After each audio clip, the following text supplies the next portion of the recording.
Welcome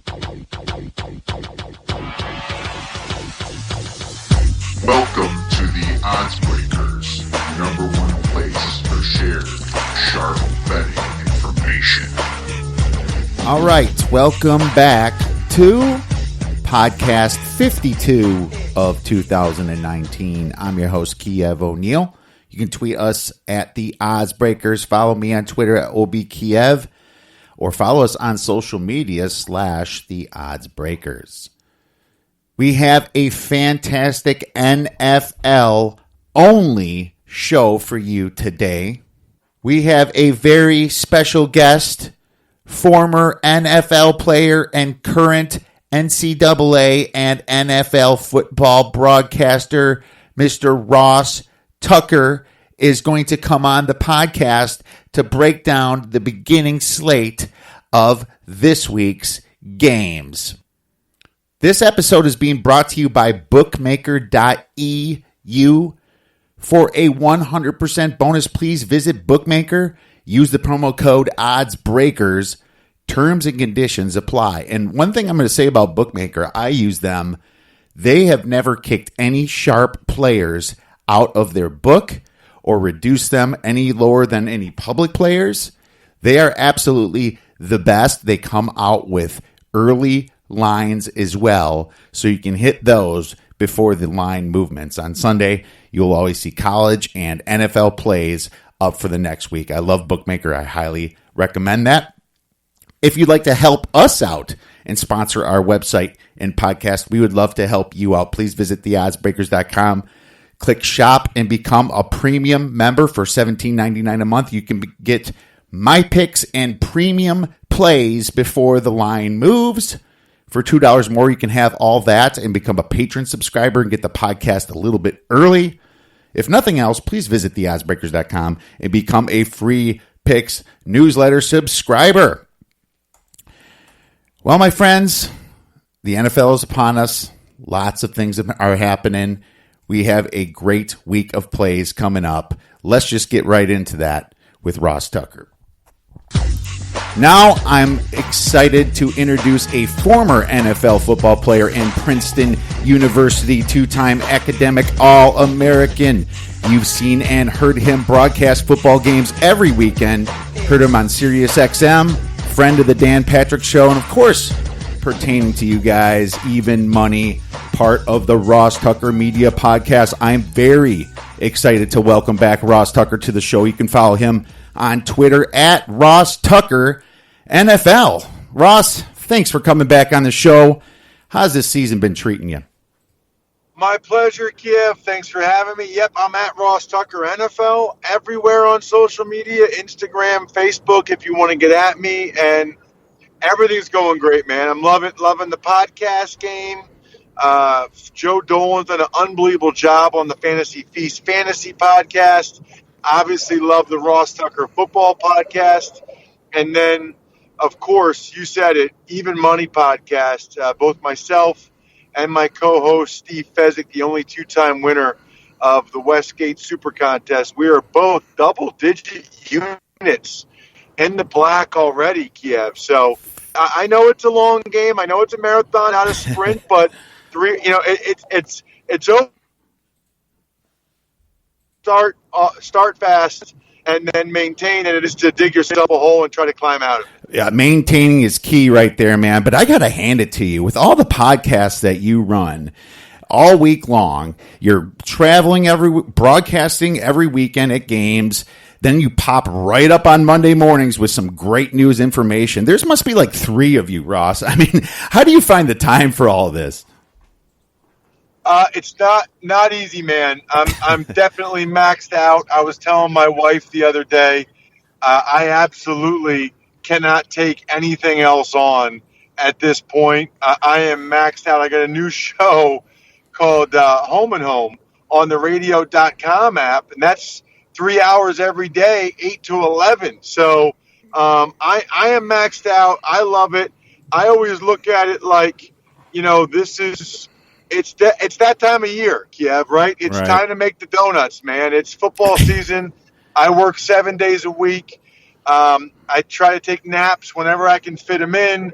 It's tough being away from my daughters when I'm away, but I try to haul ass during the season and then get a chance to enjoy myself and my life in the off season. Plus, I mean, none of it's really work, man. I mean, going on a podcast, going on your podcast, throwing some bets out there. I'm going to football games. While we talk right now, I'm on my way to West Virginia. I'm doing the Cincinnati at Marshall game Saturday evening on CBS Sports Network on Facebook, and I'll stop on the way down and hop into a hotel so I can do the Eagles pregame. I mean, I'm in it to win it, man. Oh, you are, man, and I really admire your stamina there. And Cincinnati might be in a little look-ahead spot to UCF, so keep that in mind, listeners. Well, Ross, man, even money has been money.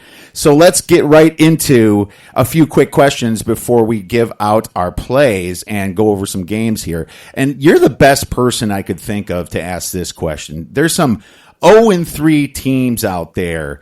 As a player and possibly as a team, what is the mindset going into week 4 when you are 0-3? Is there any handicapping value there? Yeah, I really think there is because you are unbelievably desperate for a win. And I'm actually the right person to ask this to, Kiev. Believe it or not, I was on an 0-5 team that then won 5 in a row to get to 5-5, finished the year 8-8. That was the 2001 Redskins. I was also on an 0-4 team that went 9-2 in the next 11 games to get to 9-6 before we lost in week 17 to the Steelers. That was the 0-4 Buffalo Bills team. So I've been on 0-5 and 0-4 teams that ended up being 500 or better. And I can tell you, there is absolutely the case to be made for desperate times, call for desperate measures. And you are just so hungry for a win. I always lean towards this time of year. We know that a lot of these undefeated teams aren't going to be undefeated. They're not going to be 16-0. And we also know that these 0-3 teams aren't going to be 0-16 for the most part. So I think I always keep that in the back of my mind because people are quick to jump all over the 3-0 or to abandon the 0-3. Not me, because I know how this thing works. Yeah, you do. And, as a sports bettor, you can look at trends and see what 0-3 teams do. But I just rather hear it from the man that has been involved in these situations so much. So great to get that kind of insight from you. I'm gonna remember that probably every single year when I'm looking at teams that are 0-3, 0-4, and to the NFL season. Well, speaking of 0-3 teams, who do you think is the most underrated 0-3 team right now?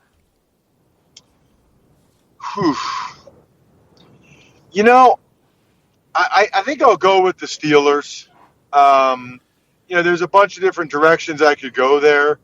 They're still a very prideful bunch. They still have a bunch of talent. And I just don't – Mike Tomlin's never had a losing season. That doesn't mean they might not have a losing season this year. But I just think they are better than an 0-3 team. This is not the Dolphins or the Jets or whomever. I still think they'll be able to turn it around and put forth a season that Steelers fans can at least feel like is respectable. So I would go right now with the Pittsburgh Steelers, although admittedly, I don't know a whole lot about Mason Rudolph. I know they like him, and so I think he'll perform better. I would say second would be the Broncos, just because, I think Flacco's been okay. They just haven't been able to get the defense going. And how long is that going to last? That guys like Bradley Chubb and Von Miller can't get a single sack or turnover. No kidding. And those are flip-flop those. That's how I had it. I had Denver number 1 just because of the studs they have on their defense. Sutton and Sanders. They have some good skill position. I like their running back. I like Lindsey a lot. I think they're going to kind of find some wins. They're probably going to get the Raiders the second time. They have a decent schedule right there. Definitely like them. Pittsburgh has kind of a harder schedule. I do like Mason Rudolph. I was high coming into him, but something's wrong with this team defensively and coaching wise. This is Tomlin's worst performance here, so I just could not put him at number one. But those were my top two as well. So glad that you agree. We both agree on that one. Flip flopping that question: who do you think is the most overrated 3-0 teams? And tell me why.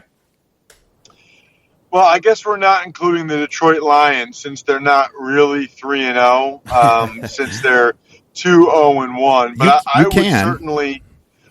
would certainly have them up there, to allow the Arizona Cardinals, who are not good, to come back and tie that game. Mm-hmm. And then if you look at the Eagles and Chargers games, and Chargers getting 2 penalties, 2 touchdowns taken off the board because of penalties. And then, Eckler fumbling on the goal line. And then for the Eagles to have 7 drops and all the fumbles. What are really the odds of that in my mind? So I would say Detroit, if we're keeping it strict with the 3-0 teams, I'm going to say Green Bay right now, just in the sense that they are not playing very well offensively. And you just can't be as bad as they've been offensively and expect to keep winning. So I'm going to say they're a little overrated right now, too.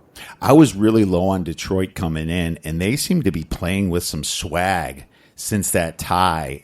Beating the Chargers, beating the Eagles, and we know the Eagles were beat up there. The Packers were my second. If you look at their yards per play, they average 4.8, but their defense gives up 5.0. That's a net negative for a 3-0 team. So I see exactly what you're saying there. I guess I have to put the Bills up there because they haven't played that hard of a schedule, but I think we're going to learn a lot about the Bills coming into this weekend, and see what they're really all about here, because the Patriots are coming in there, and the Patriots look like possibly the best Patriots team that I've ever seen, believe it or not. I cannot believe how good their defense has been, but they haven't really been tested yet either, so I'm very interested in that game, even though I might not have a side on it. But let's get right into our NFL Week 4 games here, and we'll kind of blow through these for the sake of time here. We have We're going to skip the Thursday night game because this is not going to air till Thursday night, but we're going to go right into Carolina at Houston. Houston is -4. Over-unders at about 47. Do you have any thoughts on that one? Yep, I like Carolina quite a bit. I am buying Kyle Allen. I think the defense for Carolina will perform better. Deshaun Watson's still taking too many shots for me, and I've been on teams where you get a new quarterback in there, and he's playing well, and you feel like you've developed something there. You feel like you got something there, and I feel like Carolina rides that momentum. I was extremely strong on the lean to Carolina. As a matter of fact, I might be using them in my Super Contest play. I really like Kyle Allen as well, too. The only quarterback worse than Mitch Trubisky, was Cam Newton coming into last week. And Kyle Allen came up there and showed what he can do. And I think he's kind of rejuvenated this team a little bit. They have some dangerous weapons there. Carolina, +4 there. Bill O'Brien as a favorite is bad. I think I pulled it up the other day. He was like 5-8-1 since 2018 as a favorite there. I do not like Bill O'Brien as a favorite, so I definitely see what you're saying there. And it's currently a lean. It could become a play. Let's look at Cleveland Browns going into the Baltimore Ravens, and what both of us have been saying about the Browns has kind of so far come to fruition here, that Freddie Kitchens, he doesn't seem to have it all together. What are your thoughts on this game? No, I don't really even have a lean. I guess I have a slight lean to the Browns just because they're getting the points, but I think they've properly lined this one. I think the Ravens are better. I think the Ravens win the game. I don't like laying 7 points. So I would just say a slight lean to Cleveland. But I would stay away from this one. I agree with you there, but I'm going to look at a lean to the over at 45, and this could become a play. The reason I like it is because Baltimore plays fast. They average 74 plays per game, and the second is Philly at 70.7. You know, I didn't know I'd be looking at Baltimore overs before the season started, but that's something I'm definitely thinking about because Cleveland's kind of desperate here, and I think there's a good chance you might see, you know, Baker at the end either throw a pick six or throw a touchdown to OBJ. You know, it's very possible. I think for the NFL these days, this total is a tad bit low, so I'll be thinking about this a little bit more. Looking at Washington Redskins going into the New York Giants, and it looks like Giants have a new quarterback in Daniel Jones, but they lost their best player, Saquon Barkley. What are your thoughts? I got to go with the Redskins here. I love the Redskins here. I actually write a weekly column for the BetQL app, which is amazing, by the way. If you haven't checked it out, the BetQL app is very, very cool. And I love the Redskins in this game. You know, the Giants don't have Saquon Barkley. The Redskins were able to get a week's worth of tape now on Daniel Jones and how Pat Shurmur wants to use him. It's one thing to lose a guy like Barkley during a game. It's another to not have him going into the next game. And so you look at that, you look at the tape on Jones. The Giants' defense is horrendous. The Redskins were embarrassed on Monday night. Mm-hmm. I really think the Redskins are going to go into New York and win that game outright because what we mentioned earlier about desperation and 0-3 teams, I think they go out, play very well. I think the Redskins win the game outright. Love them with the points. See, you know this because they're 0-3 here, going into a letdown spot for the Giants that got that emotional win when Tampa missed that field goal. And that's why the sharp money hit it at 3 and brought it back down to 2.5 right there. So, you know, I love how the Redskins finished that Bears game. That second half, they're driving down the field, and yeah, the Bears might have been in prevent a little bit there.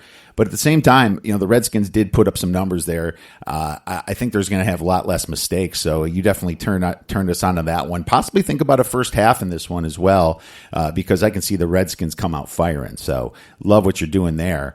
All right, well, we have to bring this game up, I guess. The Chargers are going to the poor Miami Dolphins.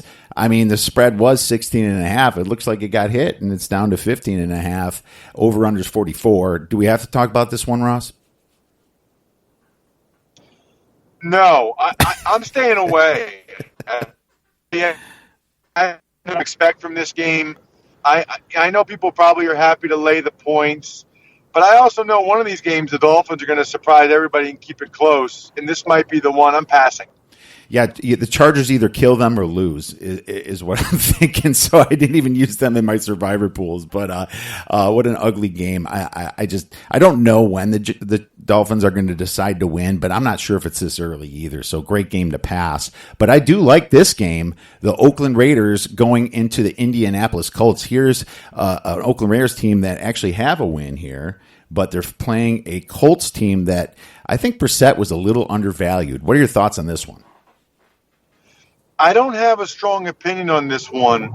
I'd probably lean to the Colts, but this was not a bet for me on the Even Money podcast.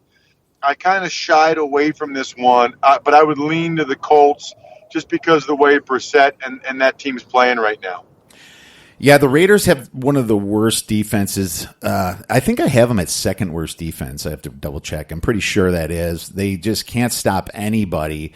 I think Gruden, you know, he's been out of the NFL a long time. I know he came back last year, but I don't think he has it completely together with this team. You know, there's still a lot of issues there. Indianapolis is a little banged up, but I think Darius Leonard comes back and plays. I think T.Y. Hilton plays through the quad injury here, you know. I don't think there was a 6-point difference between Luck and Brissett. I think it's more of a 3.5 to 4 point difference now. And in looking at in the power ratings, I do have the Colts by 8.75. So I hit this at 6.5. At 7, it's a small play for me, so I like it. But I also kind of like the over in this. I think that the Raiders will be desperate enough to put out some points. Could be some garbage touchdowns as well. So I also kind of like the over 45. Moving into Kansas City versus the 2-0-1 Detroit Lions. You look at this one, it was higher at 7 and 6.5, and now I see it at -6 on bookmaker.eu. What are your thoughts on the Detroit Lions hosting the Chiefs? I would lean to the Chiefs here for the reasons I mentioned earlier when we were talking about like overrated, undefeated teams. I give Matt Patricia a lot of credit because I don't really feel like the Lions are a very talented bunch, and to get wins over the Chargers and in Philly is really impressive. I think the Chiefs and Patrick Mahomes are unstoppable right now. I don't see the Lions being able to match them score for score. So I don't think I made this a play. I might have on the Even Money podcast. I'm not sure. But it's certainly a lean Kansas City for me. I just don't typically like to give out that kind of points to a road favorite. Yeah, I lean Kansas City, and it's just a small lean. The Detroit Lions, they shocked me. They already beat me once, and I don't want them to beat me again here. The Chiefs, their defense actually showed up a few times. I don't know what to do with this one. It just, the 6 kind of begs you to take it. But at the same time, this line has went down.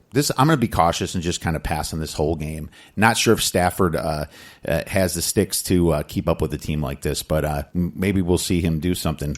Well, Ross, I know that's all the time you have, but thanks so much for coming back on the Odds Breakers to break down some of these games, my man. Have a great time broadcasting the Cincinnati versus Marshall game, and best of luck on your plays this weekend. We'll check back with you soon. Absolutely. You too. Take care, Kiev. All right, I'm going to finish this slate here then. We have the New England Patriots at the Buffalo Bills here. The Bills are +7, and starting to add a little juice there. It looks like the Bills are taking some money. I can't back the Bills here. I have them as one of my overrated 3-0 teams. Now, they did improve a lot, and I think they have a great shot at being at the playoffs. As a matter of fact, when you're 3-0, there's a 70% chance that you're going to make the playoffs. But they're playing maybe the best Patriots team that I've seen. Tom Brady has more wins at Buffalo throughout his career than most Buffalo Bills quarterbacks. I think that's crazy. I think Jim Kelly might be like one of the only ones or something. But either way, I'm not going to fade them here. Both these teams have had an easy schedule, so really hard to tell. But, going to stay away from this game. Let's move on to the next one. Tennessee Titans at Atlanta. Titans took some money, and they're down to +3.5 now. I lean Titans all the way down to 3 here. Atlanta lost Keanu O'Neal, and the Titans should be desperate, being 1-2 right now. I think that Atlanta's obviously 1-2 as well, but they have a bad defense, and Matt Ryan just throws so many picks. I like the points here. I think the Falcons are a little bit better of a team, but I do like the points here. I lean the points here, let's just say. I haven't made a decision on this one yet either. But if just looking at that, I really wanted to stay away. Here's a game that I really do like, and it is Tampa Bay versus LA Rams. I took this at 10.5 and gave it out to members. It's down to 9, but I still like it. The Rams are a good/great team this year, as we can see. But this is not a great spot for them at all. It's not. One thing we know about Tampa's D is that their weakness is against the pass, as we saw against the Giants. But is that what the Rams really try to do? The Rams like to play misdirection football and set up the pass through play action, so they have to run the ball a lot. They rank top 5 in rushing attempts in 2018. They're top 10 right now. Tampa's run defense is it's great with Ndamukong Suh and Vita Vea leading the defensive line. It currently ranks number 1 in stuff rate and number 3 in adjusted line yards. So Tampa Bay's defensive front is a baller. They're beasts. I see the Rams trying to just get through this game because they have a look-ahead spot here. Thursday, they have a huge division game against Seattle. So they just beat Cleveland. They came all the way back. Got to take care of Tampa Bay so they can get to the Seattle game. So we know that Jameis Winston throws picks, but I really like the quarterback whisperer, Bruce Arians, helping him through, the tough times. And Tampa Bay, they're built for garbage touchdowns. They have some great skill positions there, with Evans and Goddard and O.J. Howard, Cameron Brate. Winston's going to get one of them. They can be down by, 14, 15, 16 points and get one of those garbage touchdowns, and we'll be A-OK. And I actually think this is going to be a lot closer game than people think. We have to remember, the Rams do not have a great home field advantage. Tampa Bay should have never lost that game against San Francisco. They outgained the heck out of them. This is also L.A., right? The fans don't like to stay the whole game. Due to the spot and the situation, I like Tampa Bay. It's my biggest play here, and I would not mind a little sprinkle action on the money line in this game. Seattle Seahawks versus the Arizona Cardinals. The Arizona Cardinals are 5.5 points dogs at home on this one. The Seattle had that terrible game. They outgained the heck out of the Saints, but part of that reason was because the Saints were up playing prevent defense, but it was by about 250 yards. But Chris Carson dropped the ball too many times. Now they're a favorite at Arizona, and they have a little look ahead spot there too. This spread was kind of, it's close to playable for me. It was at 4.5, then it went up to 5, then 5.5. Now it's getting to the realm of playable here. I might wait a little bit longer and see if this thing gets to 6.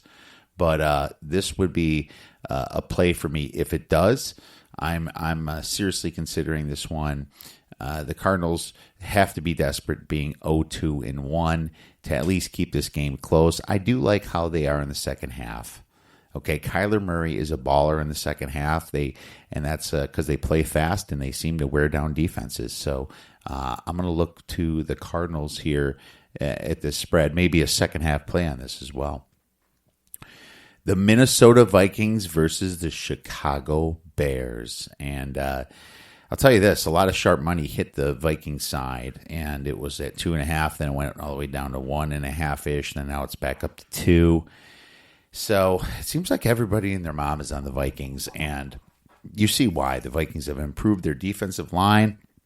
They got a lot of guys back from injury. They improved their offensive line. And you see that they outgained. They should have won that Packer game. And now, they got to go to the Bears, and it's kind of a later game. It's going to be a late afternoon game, getting into the nighttime. Fans in Chicago are going to be a little bit liquored up. The fans are going to be a little crazy.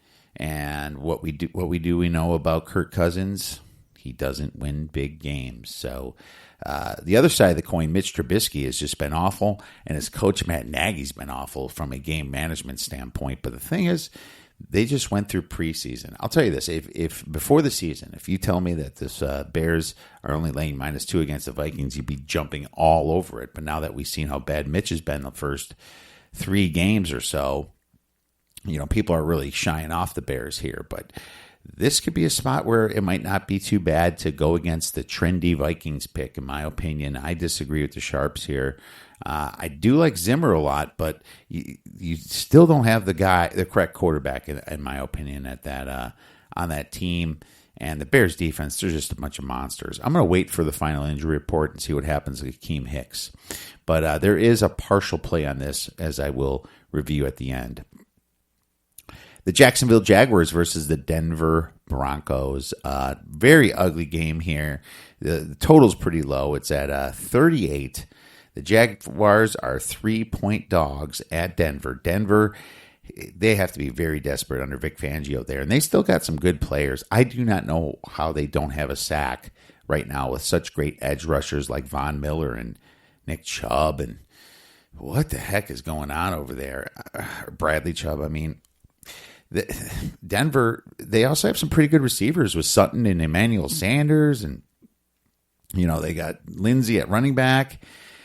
I just don't get it. They got to put something together there.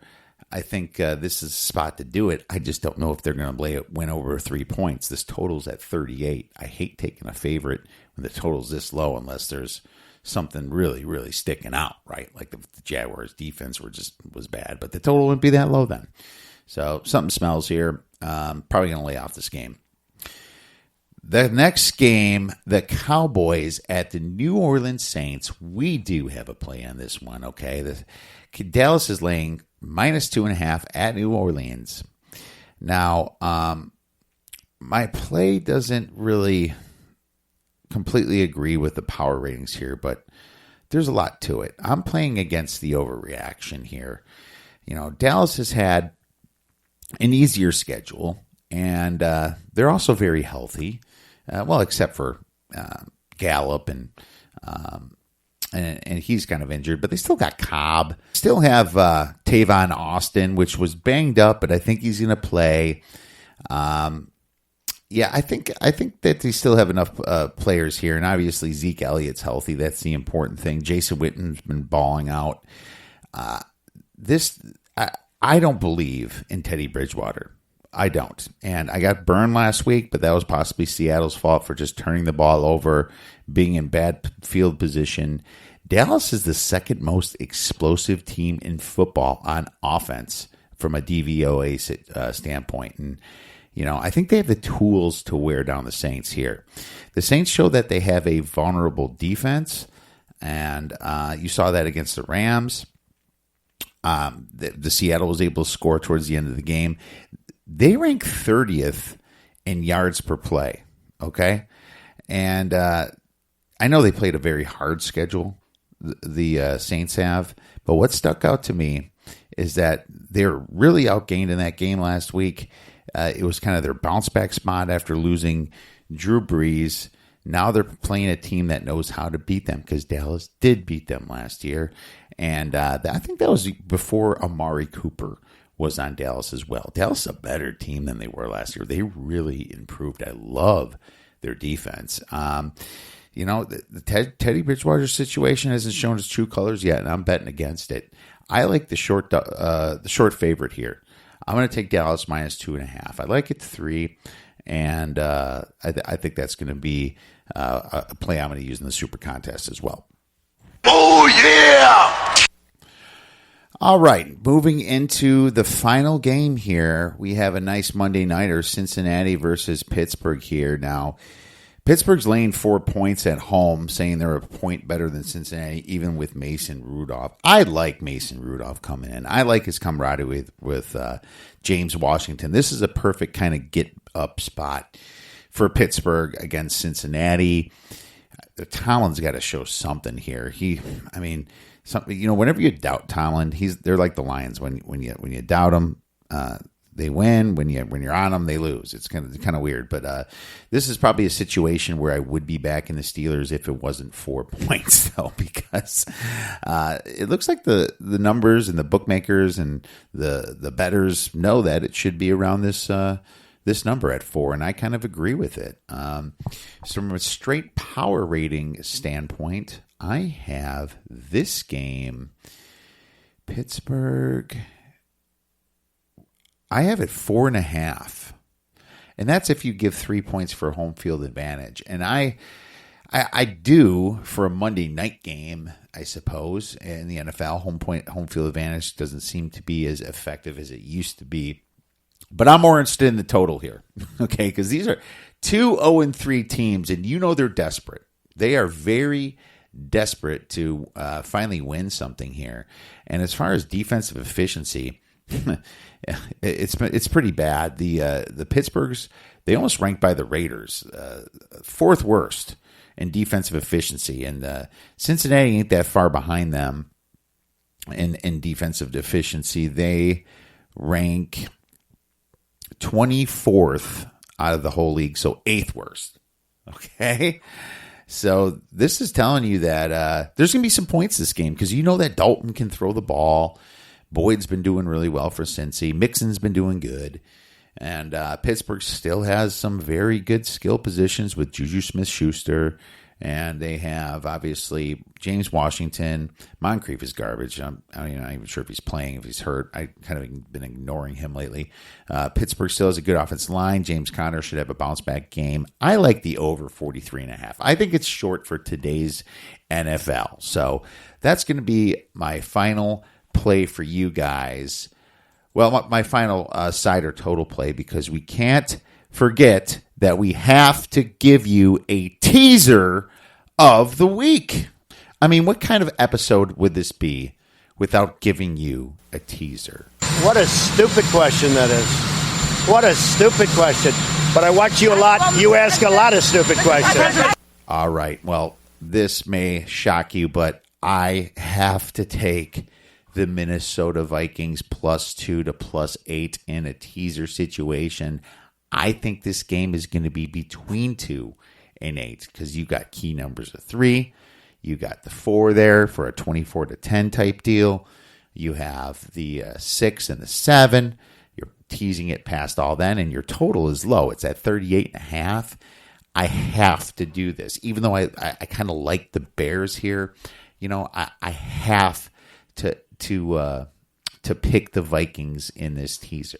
And the other side of this teaser, there's 2 options that I really like. I like the Cardinals taking them past the 7 and the 10, +5.5 to +11.5. Or I like the Baltimore Ravens from -7 all the way to -1. You're going past the 7, 6, 4, 3, all the way to 1 there. So to be official, I might play the Cardinals, so I'm just going to do the Ravens here on this teaser. So what we're going to do is the Ravens, and we are going to do the Ravens down to 1 and the Vikings all the way up to 8 points. You like that? You like that? All right, my friends. Well, thank you very much for listening to this week's NFL segment. Really appreciate you guys. If you like our show, please rate, review, and subscribe. Also, a huge thanks for Ross Tucker coming on this podcast. My friends, have a fantastic weekend and go get some winners.